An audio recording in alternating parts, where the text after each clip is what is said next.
Hi, this is Lydia. She inspires all. Thank you for those who are our followers and who have continued to support this channel. And if you're new here, please feel welcome and welcome to our community. This is a place where we inspire others to hope. It is a home of inspiration. You will draw inspirations, you will be inspired, you will draw lessons, you will draw guidance. And we all share our experiences, and I share my experiences, both living in Kenya and living abroad. I share opportunities. I point people to where to find hope. I do not just inspire, I do not just motivate, but I help people to see where the opportunities are. So please subscribe if you have not subscribed to this channel. And if you are new, please turn on that notification button so that when we upload any videos, then you will be notified. You will draw lots of life-defining lessons from this channel. We promise. We are living at a time when the world is hurting, and when people are hurting, there is war, there are rumors of war, there is hunger, there are even countries and people that are faced with multiple calamities, and the pain is just so much. There are other people that lost their job during the the lockdown and when the pandemic hit the world, and the parents have no food to give to their children, or even others that had their jobs secure and they thought their businesses or their jobs were secure, but they do not have them anymore because the economy of the world has been shifted and changed. And every day we read in the newspapers or when we listen to the radios, we hear news that are hitting the deadline. The headlines are not very good news. They are not very encouraging news. They are news of people hurting. They are news of people that are breeding. They are news of people, of children that have been abandoned by their parents, not because the parents wanted to, but because maybe war or conflict struck their countries, or a pandemic struck their country, and they cannot be their families anymore. But there are also others who have abandoned them because of hopelessness. Yes, because of hopelessness. They feel so hopeless and they do not know who to turn to or where to go or who to call. And I personally have gone through very difficult times in my life. And I'm here as a voice of encouragement to encourage you and I, to encourage the world that there is hope and that we should continue to hold on to that hope even when it is, when it seems like it is hopeless. And these times also tells us, if for those who are in the Christian faith, that this could be the last days, who knows, and others who believe in other things. I don't know what you believe in. I don't know how you're seeing the world evolving and things changing every day. But for me, when I see all these things, and yes, I am founded in a very strong spiritual faith, or my faith is very firm founded in God. But every day when I wake up, I know without a doubt that God has given me another day to take my pen and write an inspiring story. Another day when I shouldn't focus on the things that are happening in this world, but a day to be grateful and be grateful to Him. Be grateful to Him who has given me this life.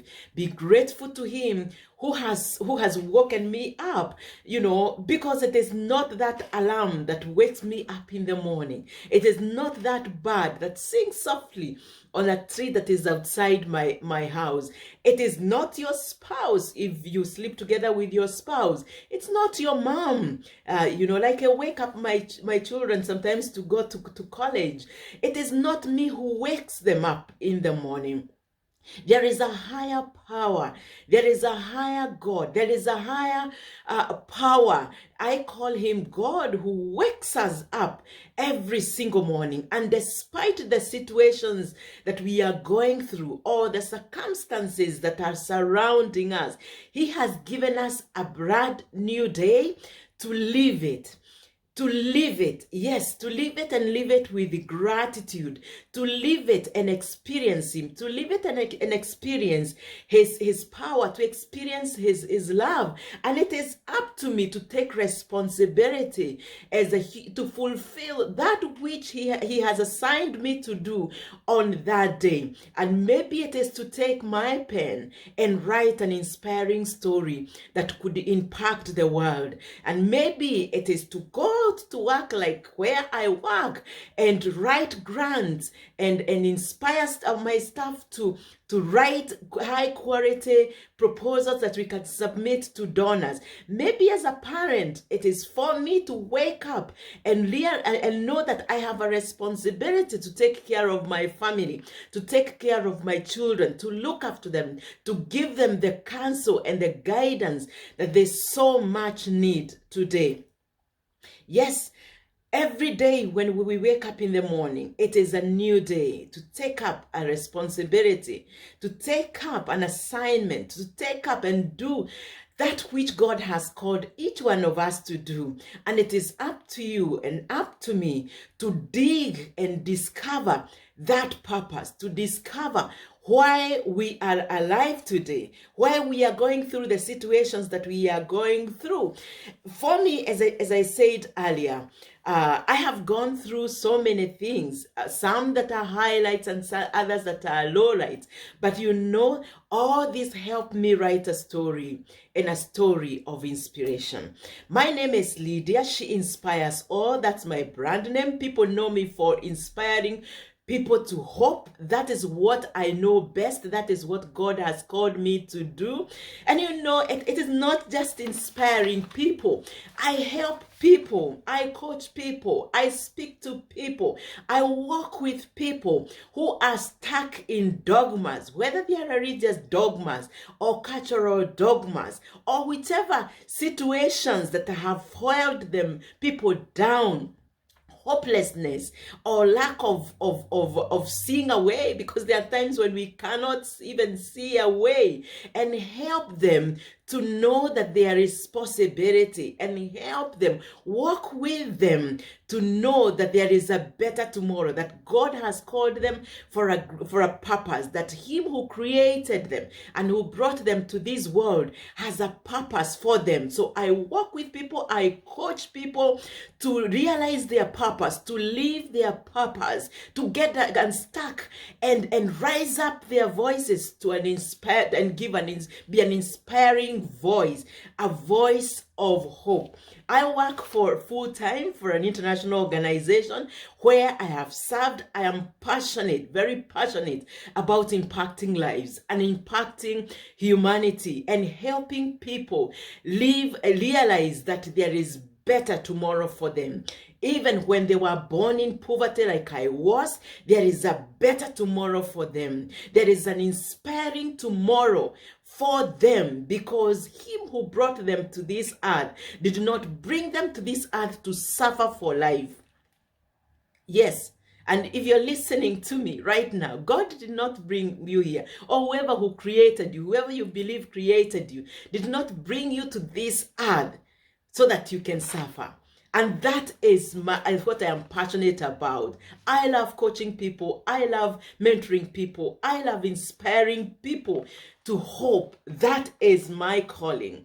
But what people do not know, other than seeing my journey, other than seeing me talking about relocating to the UK, or a good side of my story, bringing up my children as a single mom for the past 12 years and maybe 3 months or 4 months, and being a wife when I was married, and being a Sunday school teacher, being an inspirational leader.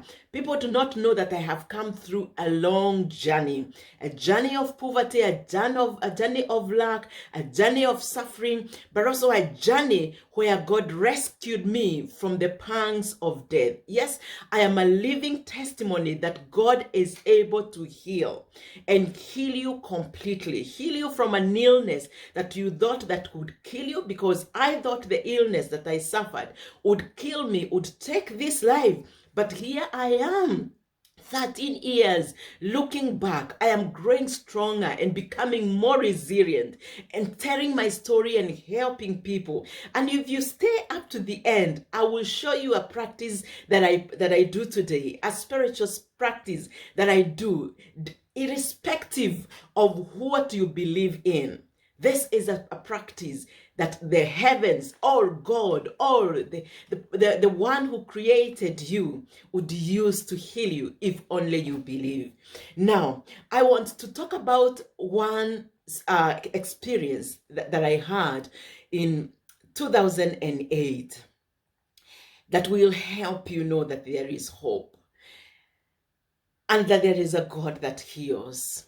And in this channel, I will share more stories about me and share with others as well, and bring in other people as well who will share their life defining moments or stories that they have, that the experiences that they have gone through that defined their life. Now, Lydia, I remember it was 2008, it was June, and it was on a Sunday. And we were from church, me and my husband and a few others, my friends. Jane was there and her sister was there, and another lady called Bibia Kasaine, Harriet. And my best lady had a miracle baby, what she was calling a miracle baby at that time, a daughter called Gift. And she got her when she wasn't expecting a baby at all. I think what they said is it was a prophetic child for them, as it's a beautiful baby. And we decided to go and see her. And of course, in our tradition, when a mom gives birth, then women will go to see the baby and babysit and celebrate. So me and my friends decided, hey, it's a Sunday, let's go and see Mama Faith. She has a child and celebrate with her.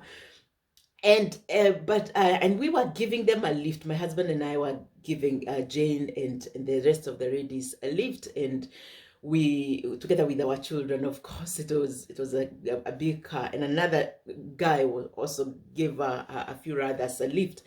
And we went to see Mama Faith. But on my way there, I had this strange headache that I couldn't trace what it was. It was like a migraine headache that hit me here and this place.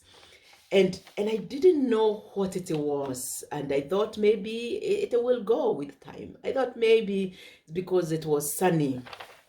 And we went to Mama Faith's house, but by the time I got there, and it's not a journey of 1 hour, it was a journey of less than 10 minutes. When we got there, this headache was just too much, you know, and it is just too much.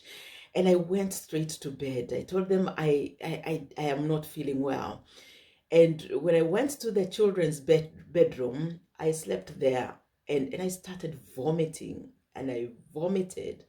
And this headache was increasing me. It is like, you know, the way you sing and it is accelerating, like an accelerator, accelerating and accelerating time after time.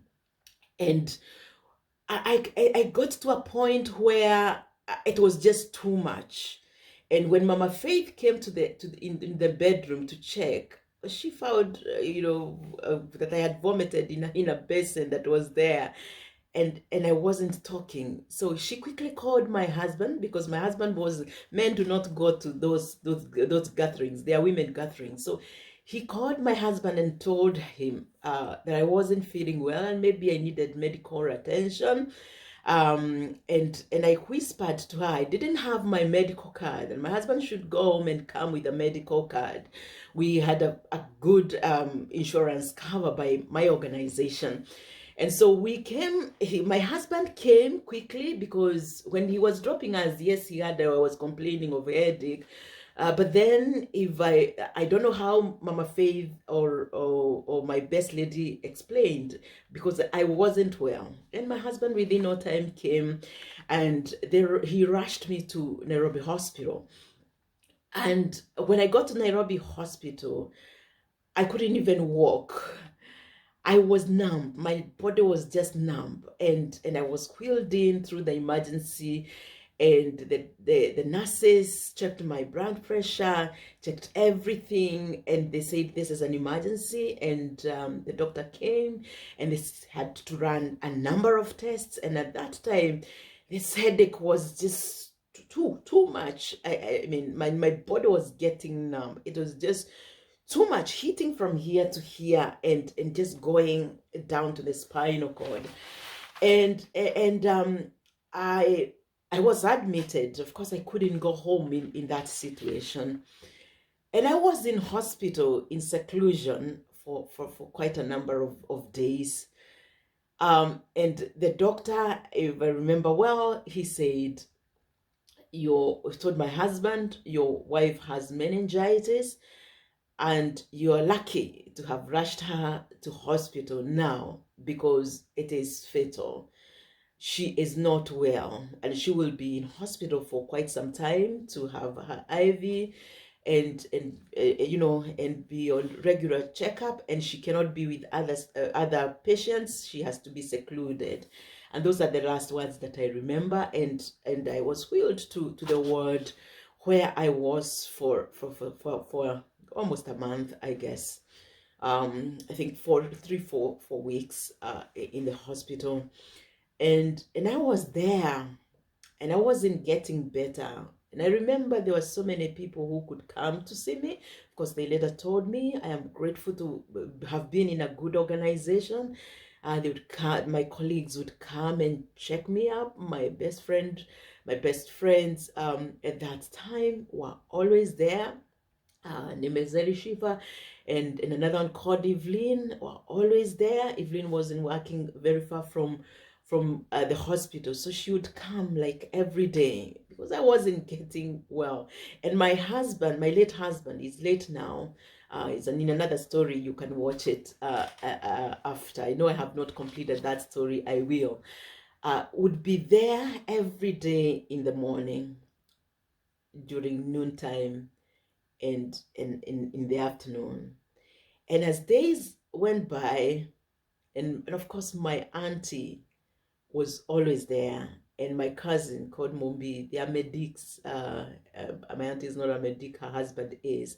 They were always there. And because my uncle is a respected medic, of course he understood my condition, and they knew that I wasn't well, but they knew that I was in good hands, and they knew that I was under good care, but I was really fragile.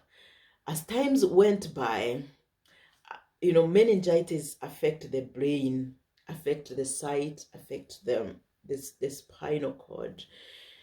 My spinal cord became numb, and so I would be bathed by the nurses. If I remember my husband telling me that I would be bathed by the nurses, and I lost my sight. I couldn't see. I lost my sight. I couldn't see. And meningitis affects the sight, and any bright light, I think, makes the sight bald, and I couldn't see. And I knew that I was getting to a desperate position. But deep inside me, I had a cry within me. I kept telling God, God, spare my life. I know that I am not yet through with my purpose. I know that I am not yet through with what you have called me to do. You have called me to impact the nations. You've called me to inspire people to hope. You've called me to share my story. and so I am not ready to die. And at that time, I was working for the same organization that I work for, but was working in Kenya then, and I kept remembering so many young children who were orphaned, their grandparents and their moms or their fathers who are looking up to me because I was supporting at that time a novice, an orphans and vulnerable children program, were looking up to me to support them with school fees then. We were paying school fees at that time. And so many that I used to visit, and so many others that were not in our program, but I would reach out to organizations to help them. I mean, I would reach out to Plan International, Red Cross, individuals to support these children. And fearlessly, that I believed that God has anointed me to advocate for the needy people. And so I kept telling God, God, please remember me. But more than that, I remember I would look at my young children and my young husband then, and I would tell God, God, I don't know how my children will live without me, or how this man who loves me so very much will live without me. But beyond that, there is a purpose that you have called me that is bigger than what I am currently doing. Please spare my life.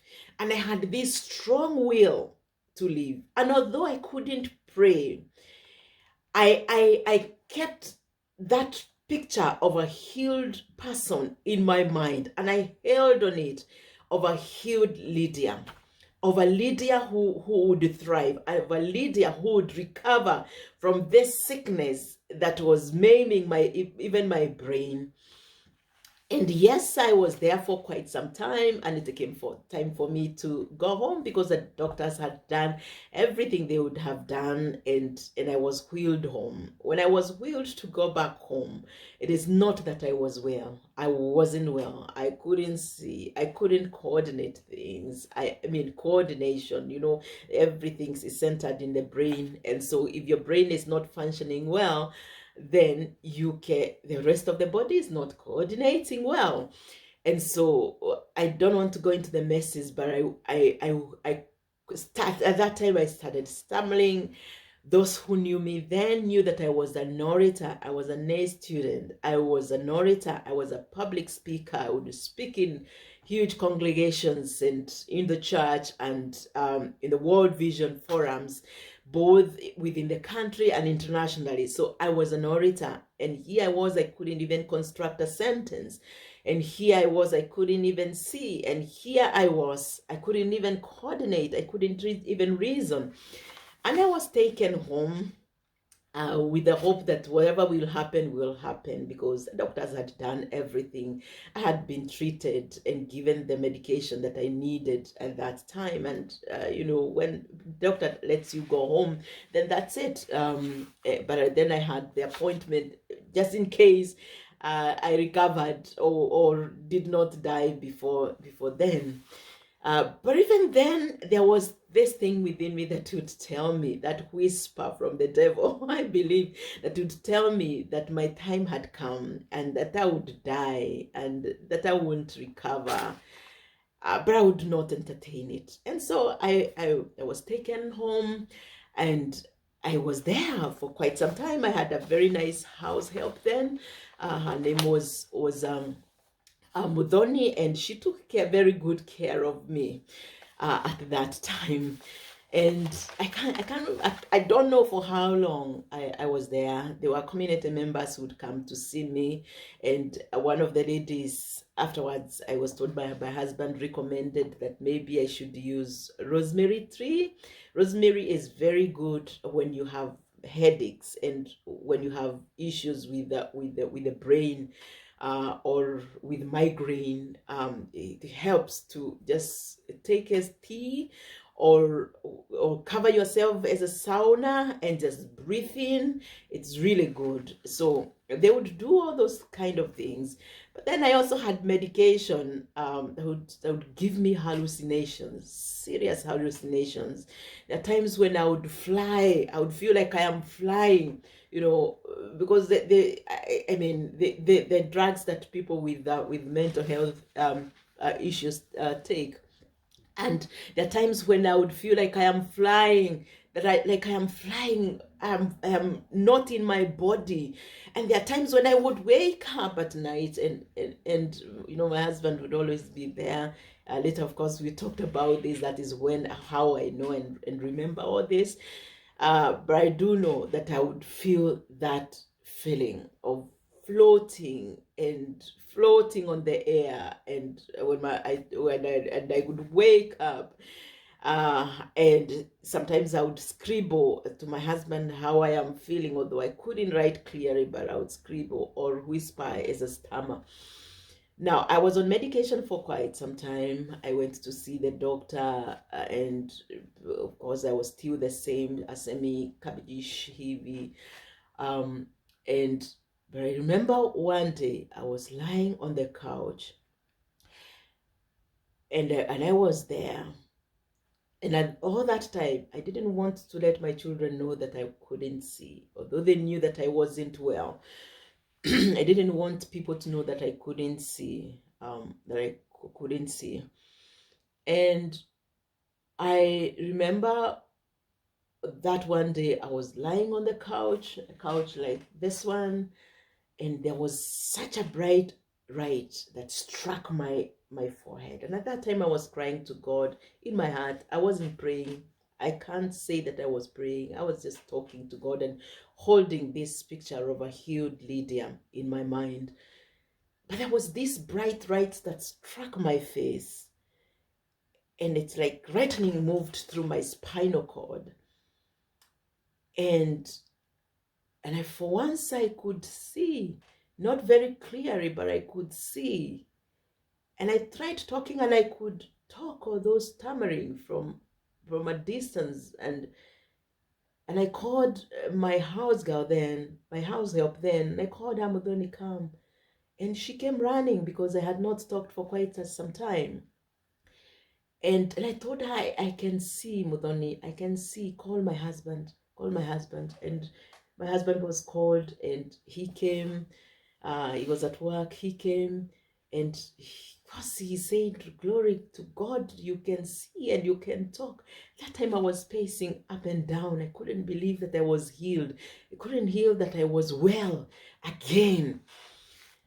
Oh my gosh. And yes, we went to see a doctor, and I told him I can see. And I was crying, and I could tell him I can see. Daktari, I can see, I can talk. And remember, the doctor told me, Lydia, you are a miracle. You are a miracle. And there has to be a purpose that you're living for. And there has to be an assignment that you have not finished. And that is why you are back to life. People with meningitis don't recover. And especially when they get to a stage where you are. And even when they recover, they either lose their sight completely, or they don't recover to be where I can see you now. And I told him it doesn't matter. I know that God has healed me. And from that time, it's like my journey of getting to know God got into another gear of getting to understand what has exactly had happened. I have witnessed miracles. I have seen people healed, but this happened to me, and this was an illness that would have killed me, that would have shattered my life. And here I am. And although I was stammering, and although I couldn't see very clearly things that were at a distance, but at least I can see. And I'm feeling much stronger. And I sought to understand this God, a bit more. And from that time, I started reading my Bible and every spiritual book that I could get hold of to get to understand God a little more. And for me, for once, it dawned to me that we are created in God's image and likeness, and that this body is a temple of God. And that is why I do not judge people, whether they are Christians or not. I am not a judge. What I know is that this body is a temple of God, and God lives in all of us.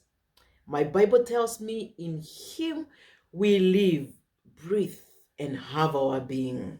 Yes, everyone. And we are all children of God, regardless of who you are, regardless of how hopeless your situation is, regardless of how powerless you feel, regardless of how weak you feel, regardless of how far away you feel you are from God. You are created in God's image and likeness, and God lives inside of you.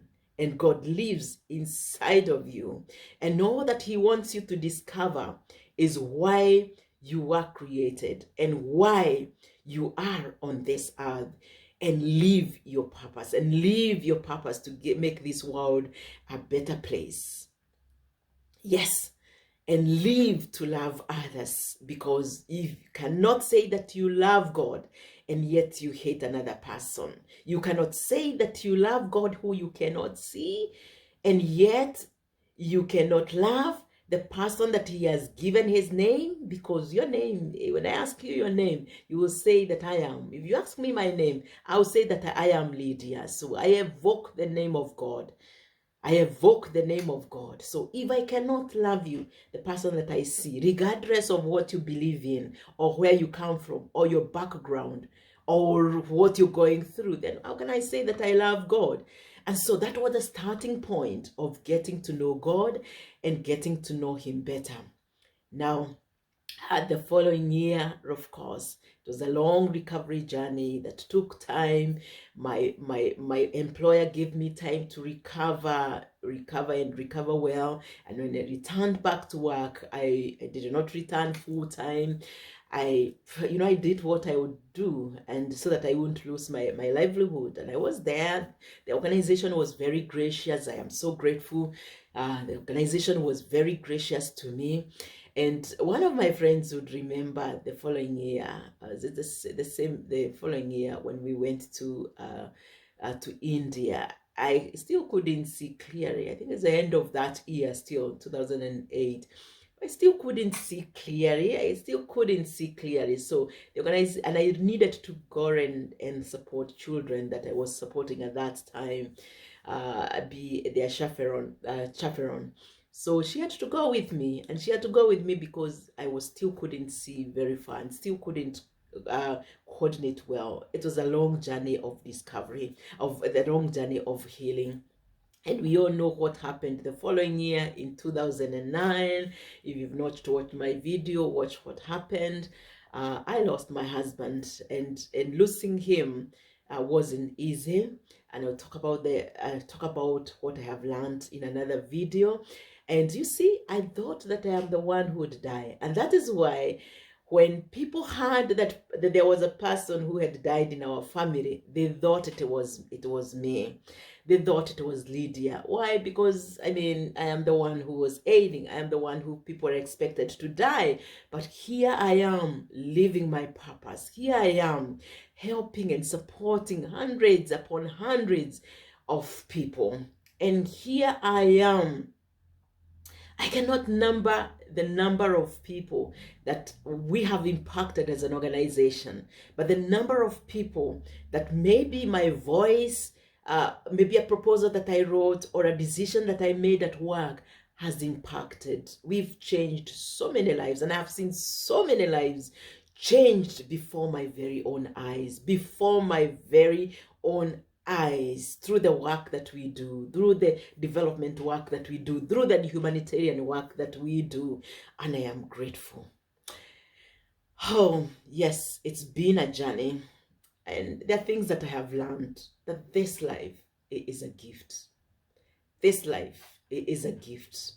And every day I pray that, oh Lord, use this little gift that you've given me, the gift of a voice, although I still stammer, the gift of this voice, the gifts that you've given me and endowed me with. Help me to use them, or use them for your own glory. Help me use them, not to fulfill people's dogmas and fulfill, cultural beliefs, but to do what you want me to do on this earth, whether it is against my people, whether it is against what other people believe in as gospel truth. I don't care. Help me fulfill this life. I've also learned that, give people flowers when they can smell them. When I can receive a bouquet of flowers and smell the fragrance and thank you. Do not wait for me when I am at the graveside, and that is when you are rushing to take flowers to me. I will not be able to smell them at that time. I will not be able to appreciate at that time. Love people when you are still alive and when you have strength. And COVID and pandemic has taught us that this life can be taken away from you like this. It is a gift that has been given to us, and it can be taken away from us to return us to where we came from, or to our maker. Yes, and hug people when they can feel that heartbeat, when they can feel the warmth of your blood, when they can feel your heartbeat rushing through in gratitude. This life is a gift, and give it to others as well. I've also learned to be grateful to friends and very friends who have been very influential and who are there for me and who continue to be there for me. I've learned to be grateful to my family, my children, my mom, my sisters, my brother, my cousins, my aunties, my uncles, who are family to me and who I love so, so deeply. I do not get into battles when, when siblings, my mom and her siblings are fighting. I don't. Why? Because I want to let every auntie know that she is valued and that she is loved. Yes, I have also learned that God is faithful, and that God is able to heal you, and that God is able to do exceedingly abundantly above all that you think or even imagine. That God is able to do exceedingly abundantly above all that you think or even imagine. Why? Because He is good. He is a good God. Even when we are going through pain, even when you're going through hard, difficult times, God is faithful. God is faithful. He is faithful, and He is a good God. He is not 99.9% faithful. He is 100% faithful, and He wants you to know that. Yes. Those are some of the lessons that I have learned. And so as we go through pain and difficult times, know that there is a Father who loves you. Know that you can recover from that illness or from that disease that you're suffering from. Just believe. Just believe. Just believe, and hold that picture of healing, of a healed mind, of a healed body in your mind. The soul doesn't die. The mind doesn't die. The brain is not the mind. The brain is different from the mind. Hold it in your mind, and know that picture that you're holding it not to yourself but to God, and believe that God is able to heal you. So as we go through these difficult times, know that there is hope. Know that there are people that have gone through difficult times and they've come through, and I am one of them. Now, I promised you that I will show you a practice that I have learned that will for you to heal. And if you practice this, I promise you that it will not fail. But even as you practice, I beseech you to lift up your eyes to God, to lift up your eyes to Him who created you, to lift up your eyes to that infinite being, to that divine being, to that God, to that Father, to that Lord that you believe in, and ask Him to heal you, and ask Him to come through for you, and ask Him to come through for you. I am outside here, and now I'll show you that spiritual practice. I promise you, if you do this, yes, you will recover. I want you to be on the ground, remove your shoes, and then lift up your hands. And as you lift up your hands, breathe in and out, and ask God to heal you. Just like this.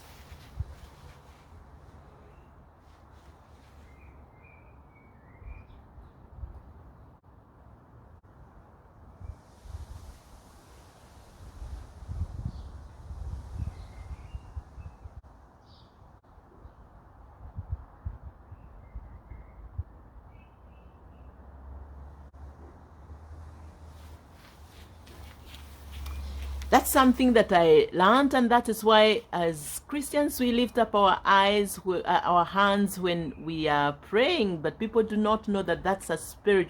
It is meant to heal us. It is a spiritual practice that we are supposed to use. Now, if you've not subscribed to our channel, please do so. Subscribe, continue to watch, and share this with others who would love to hear from this very inspiring story. Yeah, so if you're unwell, please make sure that you're on the ground and lift up your hands. And you lift up your hands, you will feel things that are like electricity flowing, and that's the power of God. Bye.